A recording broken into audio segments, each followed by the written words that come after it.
She used to tell me that nothing was of any concern, and I should not be worried, but if we went to her room for a while, her father would be calmed. This was one of the reasons why I preferred to meet her outside. As our romantic interludes became more intense, and I drifted into a dream where everything looked so bright and beautiful, I believed that she also loved me. I was yet to discover many years later whether her love was real, long-lasting, ephemeral, or non-existent. I was extraordinarily patient with everybody, and not hasty in being judgmental. I respected everyone out of my love for life and humanity. However, those who could not tolerate my presence due to their ungrounded rejection of foreigners, I preferred not to associate with any longer.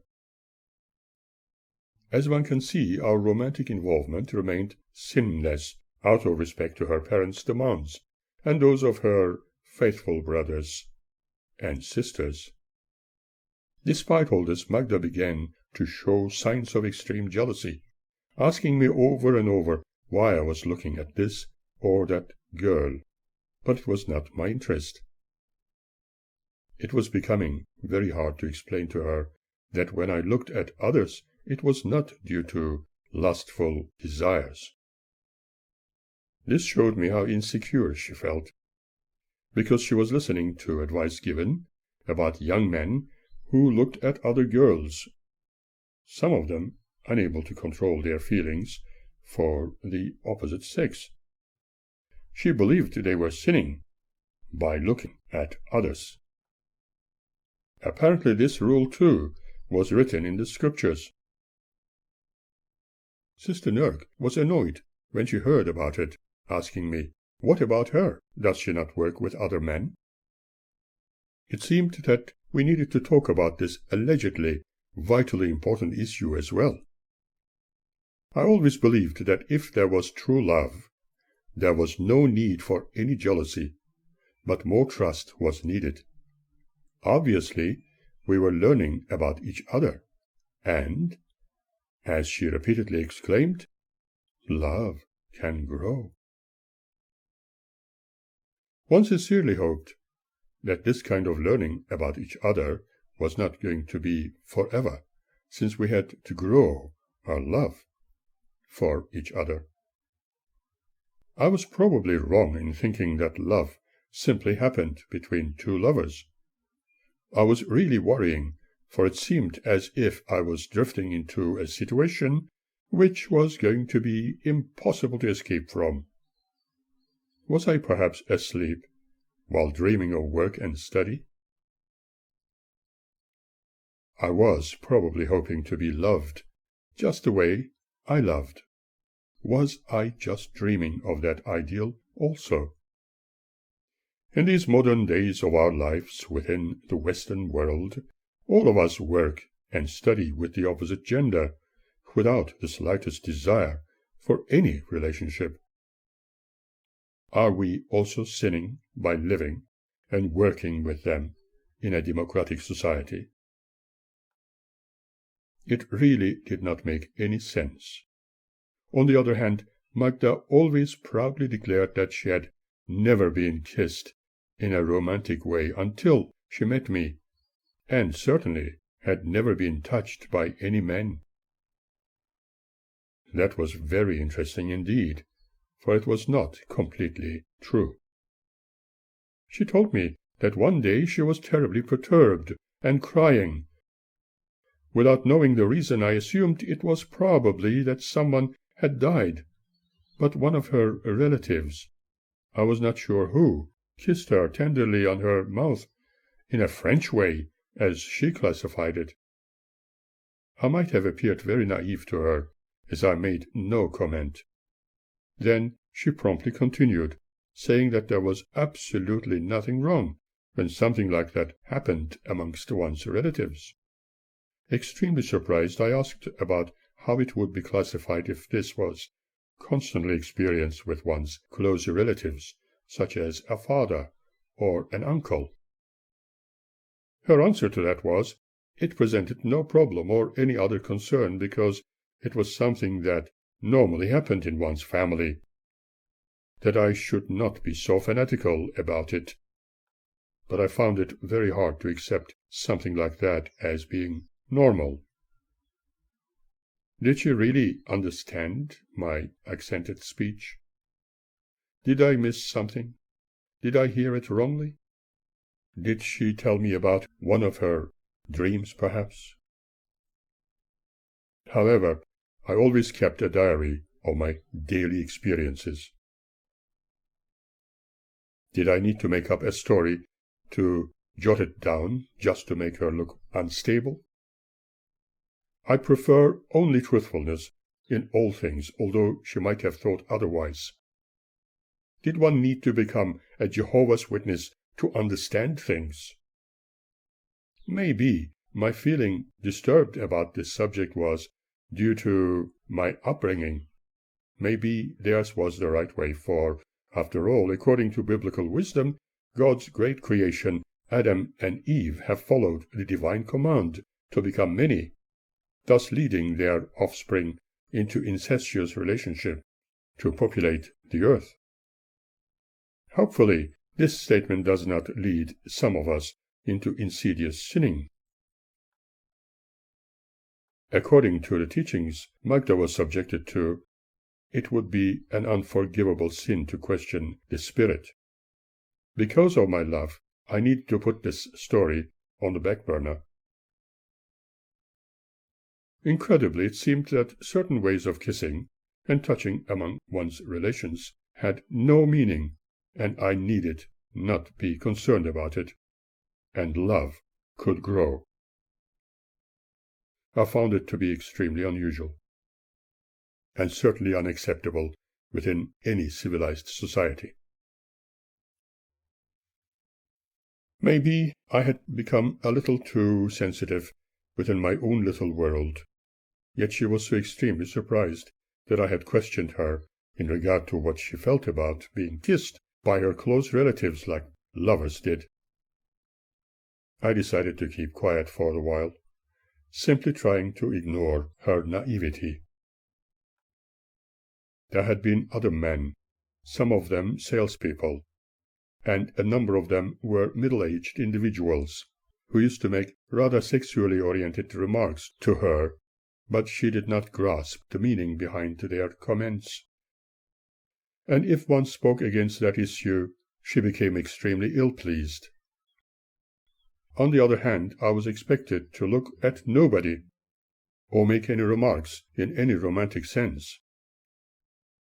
I never believed in showing signs of jealousy, for they were, in reality, signs of insecurity.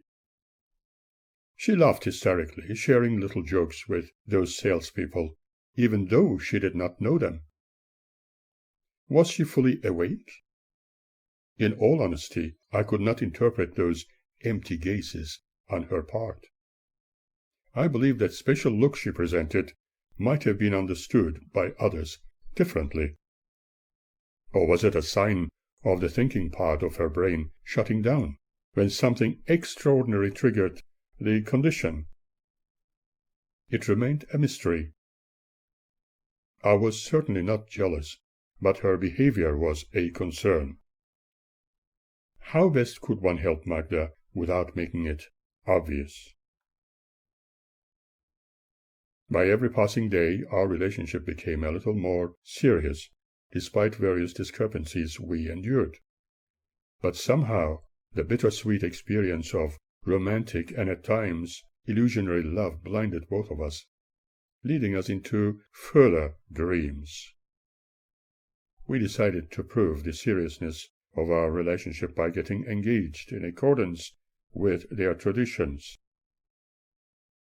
Her parents hired an inn for the occasion, invited all their friends and relatives, and only a few witnesses, for many could not make it, as they all had more important things to do, such as attending Bible classes or pioneering, going house to house.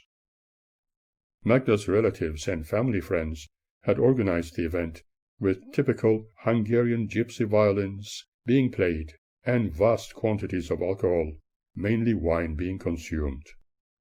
None of my relatives were able to join, although I wished they were there. The guests raised their goblets, toasting, and some of them uttered a few drunken words. Magda and I stood in the middle of the dance floor, and when all were quiet, I formally asked for her hand in marriage in a very traditional way. We exchanged our thick gold satin-finished rings, declaring our endless love to each other. Every one was excited, and all appeared very happy. I even had to crush an empty wine glass under my right heel, as part of their tradition. Magda's mother was keen for me to go into another room, to tell me that she knew I was going to look after her daughter, advising me to do everything possible to break her off from Jehovists, as she called them, demanding me to promise.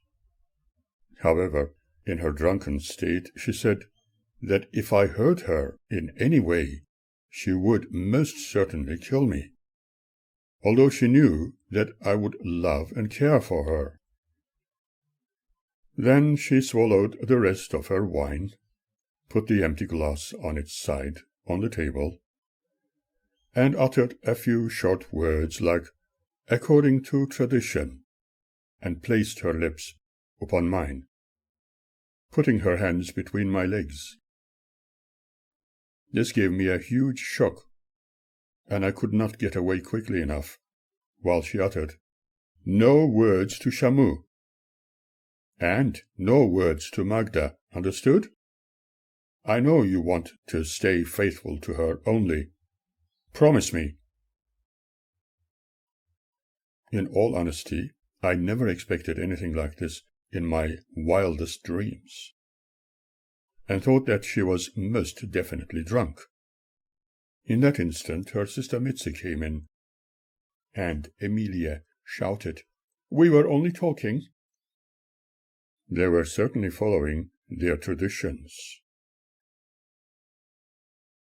When I got inside that room, I found Magda having a good time sitting on the knees of a mature gentleman, apparently her uncle, giggling under the influence of wine. She joined me as I went out for some fresh air, and we kissed as if having never kissed before, and forgot about everything and everybody else. Soon we were to start making arrangements for our wedding cake, possible photographs, her dress, and a little more. However, going to work the next day was the hardest thing to do. I decided to tell her nothing about Emilia's unusual behavior towards me, thinking she probably knew all about it anyway. Then again, she would probably think I was telling lies. But I had no reason to do that, and unfortunately I am still unable to forget it. Was not interested in an evangelical wedding ceremony, although her parents would not oppose it. I, on the other hand, never wanted to have any religious ceremonies, preferring only an officially recognized one in a registry office. However, Magdalena wanted to be recognized by Jehovah, therefore needing a congregational blessing for our marriage, leading to a holy service to God with complete dedication. Neither her parents nor I could convince her that a non-religious ceremony would be neutral and very nice one. We were going to have our once-in-a-lifetime event in the Kingdom Hall, as per her demands. Alas, it was completely opposite to what I wanted. I was not convinced about God's business in the strictest possible way. With the assistance of Magda and her close friends, bent with the subject of the end times, in a very indirect sense I had become completely anti-religion and any other form of cults. But they could not comprehend this. I was never able to speak to them, even make some sense about how I felt regarding mythological belief systems, but I needed to pretend as if being supportive. I could not tell them how I felt about everything they preached, nor could I explain the real truth about myself for fear of losing her. In fact, I was convinced that she would turn completely against me, as she later did, and it was going to hurt both of us. I still hoped that things would change, and she would be able to understand me, if her love, as she proudly declared, in the most restrictive way one could imagine, was true. That was doubtful. I believe that she loved the myth she chose more. She equated everything with trust of God, love of God, and servitude to God. She never considered the beauty of having a family, a partner, or a child, instead considering all those important elements as being only to serve Jehovah in the strictest possible way, and just preach the so-called good news to multitudes before the end of the world. By every opportunity, the witnesses try to encourage their adherers that God-loving people should not be married, for they could do so more successfully after the long-awaited end of all things. I had no choice but go along with what was available at the time. I was in a situation which I preferred never to be in. There were a few witnesses gathered, Magda's parents seated at the front.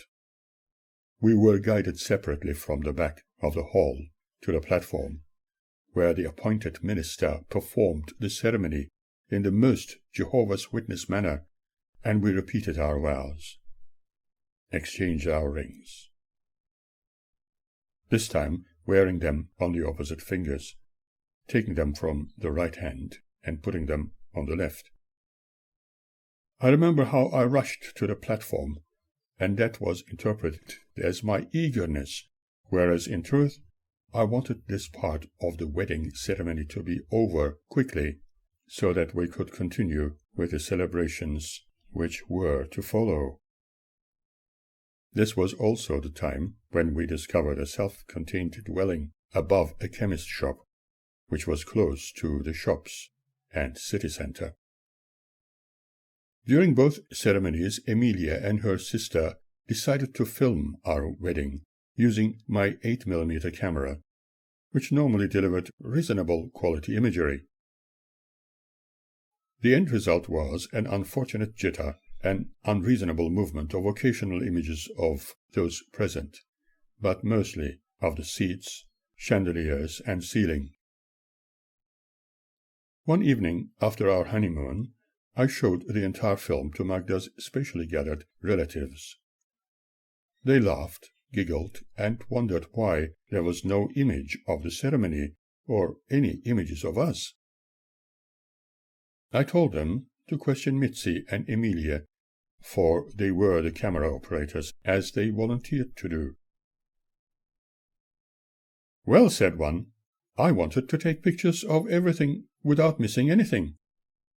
Well, the other declared, "You see, a film is made up of moving pictures, and so I moved it into all directions, and the camera should have taken it all." I thanked them for their generous effort.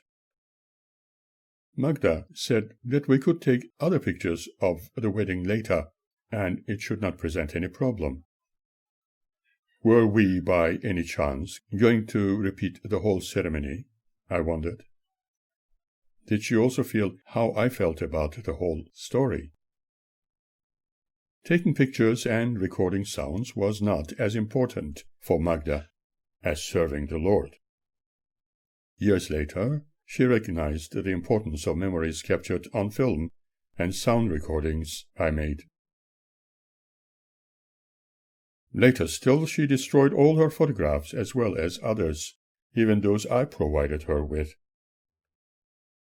It seemed that she did not need any memories of her past, her childhood, her own children, instead replacing everything with Jehovah's Witness yearbooks, magazines, and records.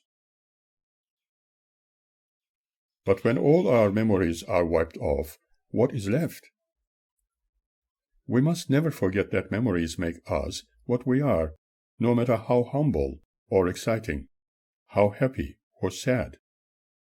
No matter what we have experienced, studied, or been involved in, we need to memorize them, and having audiovisual reference materials is important to help us recall our memories and improve our thought patterns, express our inner feelings, our achievements, and even invent new ways of understanding. I believe some of the mental illnesses experienced amongst the elderly can be greatly improved if people could only utilize their memoirs whilst also becoming involved more in multifaceted interests. In short, a few months after our engagement, we got married with very limited photographs and no sound recordings. It felt like an omen, as if our marriage was going to become extinct, just the same as those films we had to consider as never being in existence. In reality, I was never superstitious about it, although our honeymoon was very peculiar. Just to please her, I did not take any photographs, for she was overly anxious and worried about my taking pictures, since there were more important things in life to worry about, and much Bible reading, much praying, and taking the good news to millions of people. The hotel we had booked into, being told over the phone, "Just come in," was not to be. We did not need to look for long for an alternative, as there was a beautiful and well-presented hotel, Turkay, to stay in. It was clean, and the food was exquisitely German. This is where, she said, she became a woman. That was an interesting and certainly very exciting statement. No doubt I was going to discover many more things.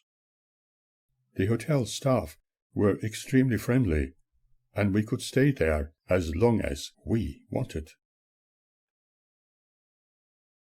Originally, we planned to go to Switzerland, but were stopped at one of the stations for several hours, as near the Tyrol there had been shootings by extremist groups, and the police were investigating. When everything was clear, we went to Austria instead. It was so delightful there, discovering other aspects of Europe while visiting the Alps, villages, and lesser-known parts of Austria. I always felt that taking photographs of places one visited would make the whole effort and money spent valued. But in respect to Magda's very personal wishes, I refrained from sinning by taking pictures. To tell you the truth, all our activities were as good as non-existent. Yet amongst all the memories of the time, Hotel Turkay shines brightly.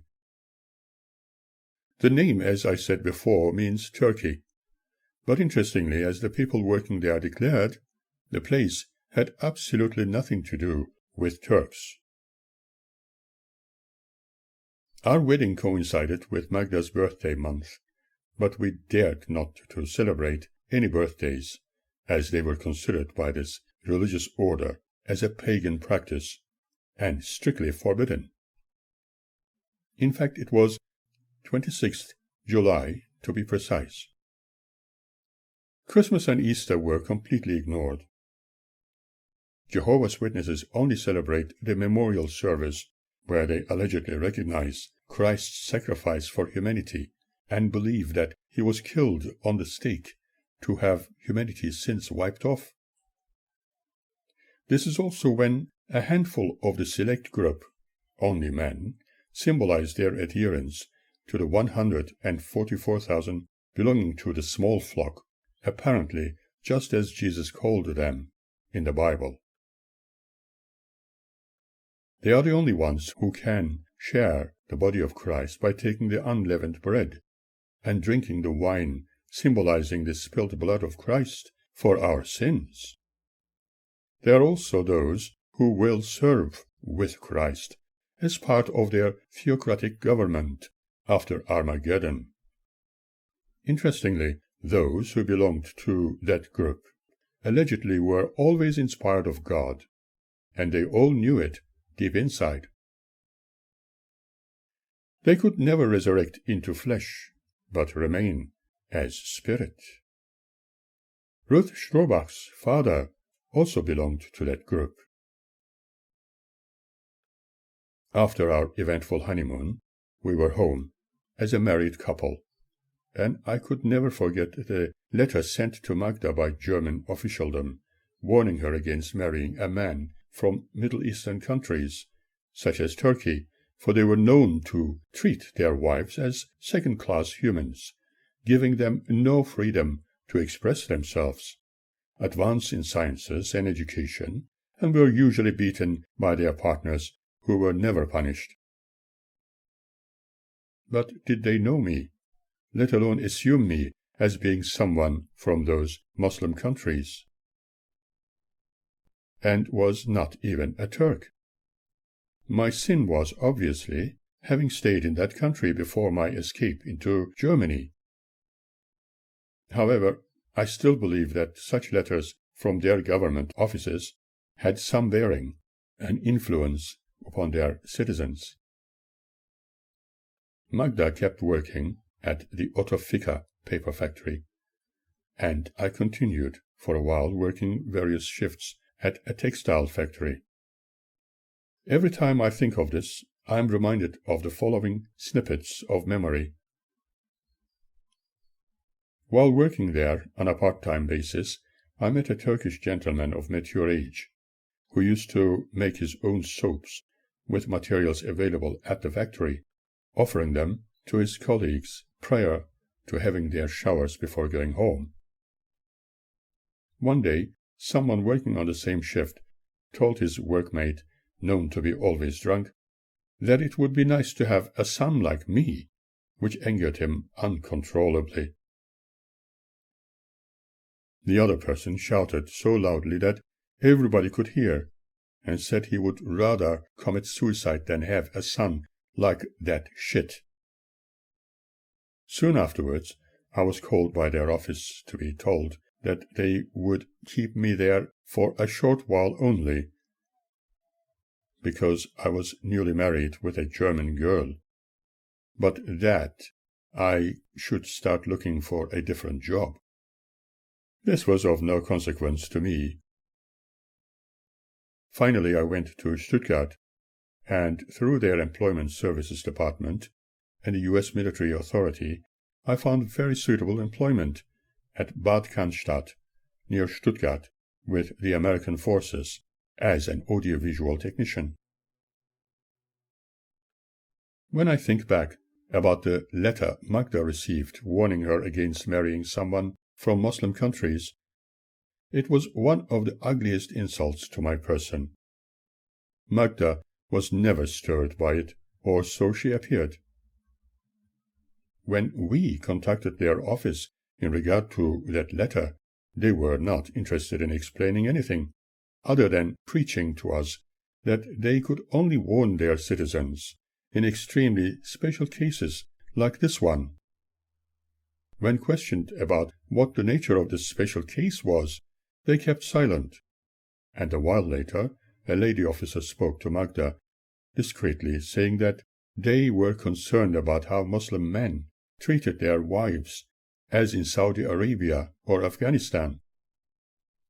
When it was explained that I was an Armenian and from a Christian background, the answer they came up with was, "Well, they are all the same, are they not?" This attitude was the icing on the cake. I wondered whether it was wise to stay in such a backward country like this, because the Germany I loved was not there any more. I started to consider more strongly about immigration to another country, like Canada or Australia, just like the Strohbachs had done. Previously, the Strohbachs had put a lot of effort and time in assisting me to obtain political asylum in Germany, so that I could not be deported anywhere for very special reasons, and they had known a few interesting cases with other people entering into their country successfully, obtaining asylum. They themselves had a few difficult experiences when they made their way through the Berlin Wall into Western Germany. Many tried to escape from east to west, and died trying, before that wall came down. I was not worrying about this issue for a long while, believing that I had been successful with my application. However, my political asylum rights issues surfaced once again. They advised me that they had considered my situation further, and as a result, even if I was married with a German citizen, I could face deportation, while many others from Middle Eastern countries would have the right to stay in Germany indefinitely. My special state, they considered, could only mean being deported to Turkey, as they did not desire to continue to be pestered by the Turkish authorities. In other words, whether I was studying or married did not make any difference, let alone my French connection. I simply had to go back to Turkey after all that time, even if it meant I could be shot, for there had been a few such cases, which would make one shiver. When a lady officer declared I really should go back to where I came from and leave my wife in Germany, I felt cheated and threatened. I decided to approach the highest political authority, and as a result was told that the country was in need to heal from the last war, and I was one of the unfortunate, unwanted people, although there could be ways for me to stay there permanently. In fact, that made me feel like a criminal. They were going to let me stay a little longer if I desired to emigrate to another country, such as Australia.